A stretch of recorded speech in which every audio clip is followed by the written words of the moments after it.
So money doesn't bring you happiness. It's never made me happy. I don't measure happy. What do you measure? I measure accomplishments, I measure targets, I measure, who I'm helping, things that I can actually physically measure. The reality is most of us don't dream big. You got the mindset, are you looking? Are you paying attention? You can do it, bro. You got to give something up. It's not you have to add something, you always have to give something up. Really? I've never been able to go from here to there and not give up something. They got me here. If you're going to go from zero to a millionaire, when you get to a millionaire, if you want to go to the next level, you want to go to 10 million, you will have to give up the millionaire life.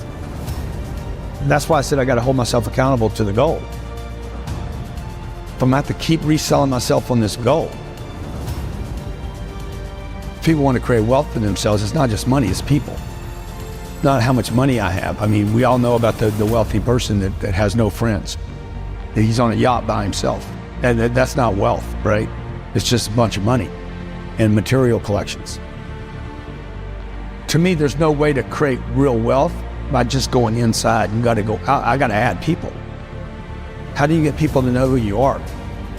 I say almost yes to almost everything. Why do you say yes to everything? Because it connects me to another person. I need people to get to know who I am. I'm going to become somebody. I want to contribute more.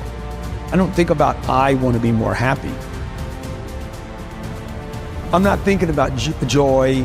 I'm not thinking about contentment. I'm thinking about action. I want the action. I want the grind. I want the possibility. I want legacy. I'm trying to figure out how to extend 100 years. How could Grant Cardone still be relevant in 21, 23? Do I want more happiness? Dude, I want more time is what I want. And I want more health. Would time and health bring you more happiness? As long as I have people around me that I want to be around. I don't like being around people that don't do stuff. I don't like people that talk about doing something and don't. I don't like being around people that can't pay bills and can't throw in and can't contribute, because I know they can. Most of the people watching right now, everything you have budgeted for in your life, you can pay for. It's the things you didn't budget for, the big dream. But everything else, you got covered. Everything people pay attention to. House note, car note, electric bill, water bill, basics. Everything gets covered. What if you just added a whole bunch of other stuff to the list? What if we were all brought up to say, hey, we're going to cover all this stuff? People would be even more productive. What would you say are the top 3 ways, the best ways to multiply money then? Get rid of it. You got to get rid of it. First, you got to make it. I mean, I got to collect it. I got to collect some. Then I got to figure out, okay, this pays for this basic living. Everything above that, don't spend any more money. Like the rest of it, if this is $4,000 and I make 7, the entire 3 has got to go into investments. Every month? Every single month. At some point, you got to quit being a saver and got to start being an investor. This is what we should have been taught in school, man. This is what we should have been taught as kids. Like, how do I do money? You do it with time. Okay, you don't do it with a job. You're not going to get $823,000 a year at a job. There's no job that's going to hire you and pay you $823 without you having to go back to college and spend time and invest money. It just doesn't work like that. What do you think people in the middle class are doing that they should shift in their mindset in order to start getting out of that? Well, you don't borrow money to go to college. Why would you trade 5 or 6 or 7 years of the income? Time is money. So I wouldn't go to college. I would never buy a home. I would never put debt on a home. If I bought a home, I wouldn't put debt on it. And these are nevers for me on the come up. On the come up, yeah. On the come up. Once you have the cash. Dude, once you're wealthy and you want to go buy homes and buy yachts and stuff, well, do whatever you want to do. But on the come up, you would never spend your income. You would never spend primary income on improving the quality of your life. You would only invest And that's what I'm trying to teach my kids. Like Sabrina's, I let her pay all the bills. I've been doing this since she was probably 6. You pay the bill.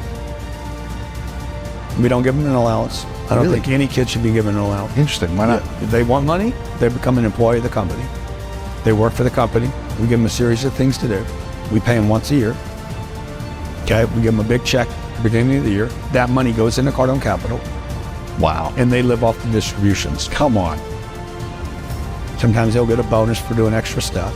But they don't get the money. They never get the money. It's invested, and they get That the money is distribution. invested, they get the distributions. They will create wealth over the next 10 years, but it'll be their own wealth. It's not something I gave them. If you could only teach your kids 3 lessons about money, Yeah. what would those lessons be? People. Number one, meet people. No one's a stranger.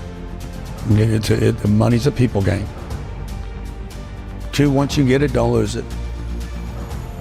And number 3, invest in things where you can never lose your capital. Now, the person watching this, she's a waitress and she's got 2 kids at home. She's like, I'm never gonna make 800. It's because you already gave up on the idea. Like you never said that's the target, and you keep thinking you got to wait tables, and you quit already. How many people are in debt in America? 40% of people that make $1 million a year still are living paycheck to paycheck. 40%? 40%. But that's not because of inflation. That's because they spent money they shouldn't have spent. They thought they were entitled to because they're millionaires. They live above their means. They live above their investments, not their means. How can we shift the relationship to money that we have so we can have a better experience emotionally and spiritually about money? Anything you're hiding, you're going to have problems. The secret keeps you sick. First thing I look at every day is my money. I have a great relationship with my money. I'm not just gonna think about it, I'm gonna be somebody today. I'm gonna grow into who I should be. What I've done already is impossible. From where you came from and all these From things. where I yeah. came from, I should be dead. I should have been dead at 25 years old. Or in jail. Messed up forever. You know, instead I became this guy. And I mean, I'm grateful. And I don't know that I had any breaks. When people say, oh, you had luck, I'm like, You grinded, right? I've been grinding. And I'm proud of the grind. But I wanted to turn into something more than money. I'm going to feel good about a lot of places I go to and a lot of people I meet. Because I made more contributions than I didn't. I gave more than I took.